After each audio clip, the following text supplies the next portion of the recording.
আরজিকর কাণ্ডে rally community health officers organisation কলকাতার RG Kar medical college ও হাসপাতালে ঘটে যাওয়া নারকীয় ঘটনার প্রতিবাদে একে একে বিভিন্ন সংগঠন রাস্তায় নামছে।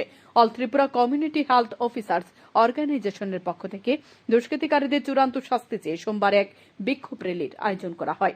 বৃষ্টি উপেক্ষা করে এই র্যালিতে অর্গানাইজেশনের কর্মীরা অংশ নেন। র্যালিটি আগরতলা রবীন্দ্র ভবনের সামনে থেকে শুরু করে শহরের বিভিন্ন পথ পরিক্রমা করে।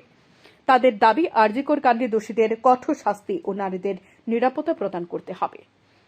আজকে আমরা এখানে সবাই একত্রিত হয়েছি একটা জিনিসের প্রতিবাদ করতে। জিনিসটা আনন্দের নয়, খুবই দুঃখজনক।